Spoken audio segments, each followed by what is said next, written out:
set. So Russ, tell me a little bit about why wasn't the terms of the contract of the superintendent, why weren't these questions raised earlier, or why didn't somebody come forth before you did? You have to understand, I think, that there was a school board before us, and that board had for 15 years under the chairmanship of Trustee Mike Wheatonay approved dozens of contracts. And these contracts can be a little complicated, and I think Trustee Wheatonay may have gotten a little confused about the legal process. And so no one challenged the contract or asked about the contract because it was a practice simply to approve these contracts without public notice and without public discussion. And so when I joined the board along with another board member and two trustees who were currently on the board who had voted against that contract on the June 23rd, 2015 meeting, it was only logical that we went back and said, let's take another look at that contract. Now the contract is problematic for three reasons. One is what's in it, the content.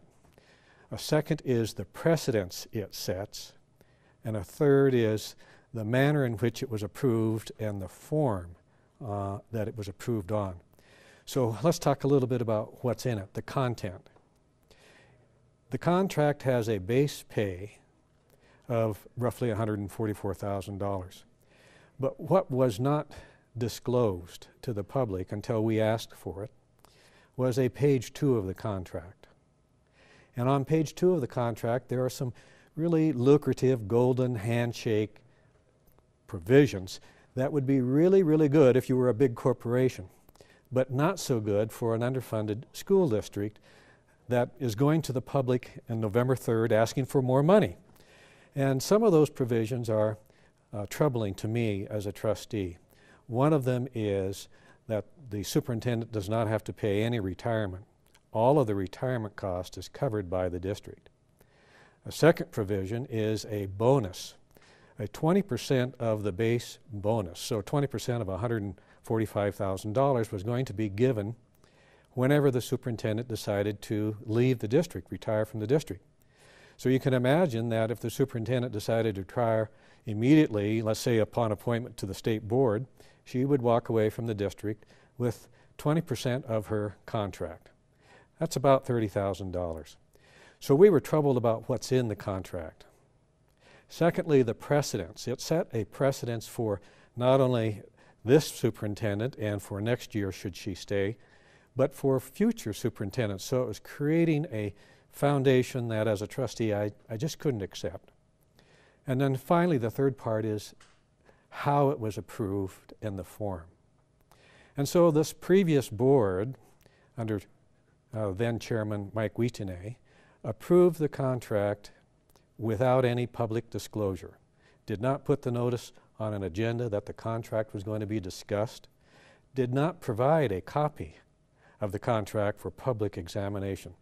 So those three things were really troubling to me as a trustee, and that's why I said, let's take another look at this. And so we did take another look at it. And we found that the manner in which it was approved did not follow Idaho law. And so we also then looked at the form of that contract. And we discovered that the form did not meet the standards of law. And so we said to the superintendent, we think that this contract has a number of problems. We're going to have to review it. And we did, and we decided we needed to overturn that extension that was given to her 2-year contract. So what we did was void the 3rd-year extension. We did not void the entire contract package that had 2 other years on it. What was your initial reaction when you looked at the contract and realized how it had been approved? Well, I was very surprised when I looked at the contract. I understood that we have to offer a competitive package. I'm all for that. And I think the base pay is competitive. I don't have any problems with the base pay. But when I looked at this page 2 that was not released to the public, I was really surprised and disappointed, frankly, in the previous board for negotiating that kind of a contract that included some, again, golden handshake provisions that you just don't see in a school district that is financially underfunded already and is fighting with every effort it has to continue to get the public to support us for additional taxes, not only to fund new schools, to operate the schools. And so I was disappointed, and I made that known. I live in the Meridian School District. I don't have any kids in the school. Why should I care about this? Well, you should care about it because the school district is a public entity. It has the largest public payroll in Meridian. The total school budget is over $400 million. Your tax bill, when you see it, at the top of the line is going to be school taxes. So as a patron without kids in school, you should always say, gee, I wonder if they're spending that money wisely.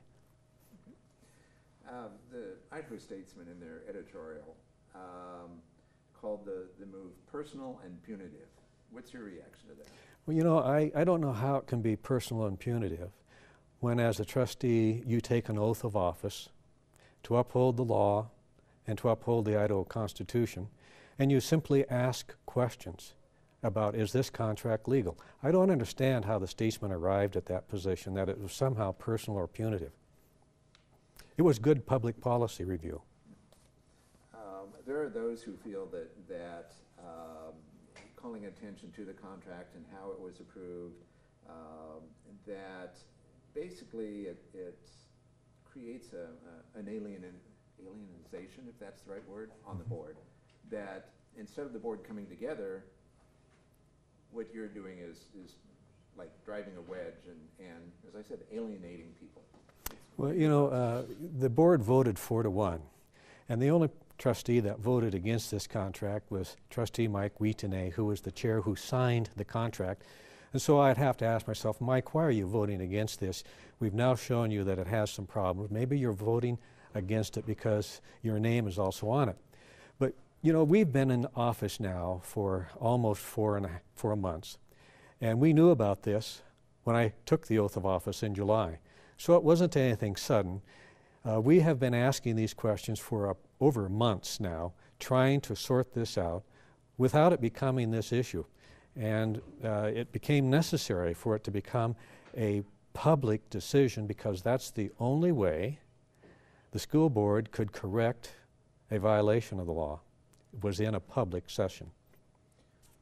So now you, and I think Dr. Hansen as well, are the subject of a recall.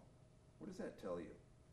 Well, it tells me that there are some people who were unhappy that we were changing the way business was done in the district. For 15 years, it's been business as usual. For 15 years, the school board has been, I'm going to call it, a rubber stamp school board. They simply approved everything that came before them without debate and without really asking hard questions about cost overruns, about cost effectiveness. And so I'm not surprised that some folks didn't want change. They didn't want change because it may have a negative effect on them. I'm disappointed in some of our other elected officials for saying that we shouldn't be doing it this way. In fact, the process we followed is the same process the state legislature follows, the same process as the city council follows. And I'm not concerned about the recall election. You know, I had an uphill battle to get elected to this board. It wasn't easy. So I'm used to a challenge. And, you know, I also believe deeply in the democratic process. I have great confidence in the voters of this school district. And if they make a decision come May, then I'm ready to live with that decision. But I will do everything I can to continue why I was elected. And I was elected to support transparency, bring things out into the public, and to ask tough questions, and to try to increase parent involvement. And I think I've had success in all three of those. With the recall, with your own lawsuit against the district, with the contract issues, What impact do you think all of those will have on the November 3rd levy? I hope that those who support this recall thought through what they were doing, because what we do on the school board is business according to rule, business according to law, and we have a very measured approach. We are not creating dissension and discord. The recall supporters are creating dissension and discord, and I fear that they're going to create a negative reaction to that operation levy, $14 million. If it fails, our budget goes into free fall, and two groups are hurt, kids and teachers. And they could have made this decision for the recall at another time, but they were not thinking very smartly about how it's going to affect the quality of education for our kids and teachers. Characterize for me what you envision to be, I guess, the challenge, or maybe the battle, if that's the right word, that the school district has in getting this levy passed. Oh, I think it's convincing moms and dads and all patrons to look at the quality of schooling in a classroom. We are really a bare bones operation, and to imagine a classroom with fewer teachers, more kids, with fewer days in the school year, because that's what happened when this levy failed in 2012. We had to cut the number of days in the school year. We had to cut teachers. We had to cut teacher pay. We had to increase class size, all of which had a very negative effect on what kids should be learning in the classroom. So I'm very concerned that if moms and dads and the patrons of the district don't think about this as the most important decision on that November 3rd ballot, then we may lose, and it will not be good for us. What are your thoughts? Do you think it'll pass? I think it'll pass. I'm very optimistic. I think it'll pass because, again, I trust voters. I know that moms and dads particularly are very concerned about the quality of education. They have helped in the past, and I'm counting on them to help. And again, I'm personally going to do everything I can as a citizen to go out and explain the importance of this levy. What is the greatest challenge right now facing the school district? Growth. I think no question about it, growth is the biggest challenge.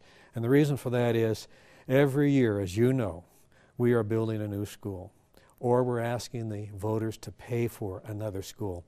And the reason for that is we're a quality community. New families come to Meridian, West Ada, Star, Eagle, because they know it's a quality school system. So we attract growth. One of the problems with that is growth is not fully paying for its way. We don't get additional money from the state on any kind of a growth factor. We don't get any money from the city or county when they approve building permits. They get to charge fees for sewer, water, and other purposes, other services. But guess what's missing? There's no fee for school impact, for school growth, for school capacity. So I proposed at the last school board meeting that we get very active and that we create a policy that requires the school board and the school administration to review every application for a new building permit and to give the city and the county information about the negative impact it will have on our schools. They're making decisions at the city and county level without any information from our school district. And I can tell you that I looked into this, and I was told by the city of Eagle, the city of Meridian, by the county commissioners, that despite the fact they send out requests for information about impact, they have never received a comment from the school district saying, we don't have the capacity in the schools for this growth. So they're making decisions in the blind, and we need to change that. Perfect. That's what I needed. All right, thanks. So we're in good shape. Good.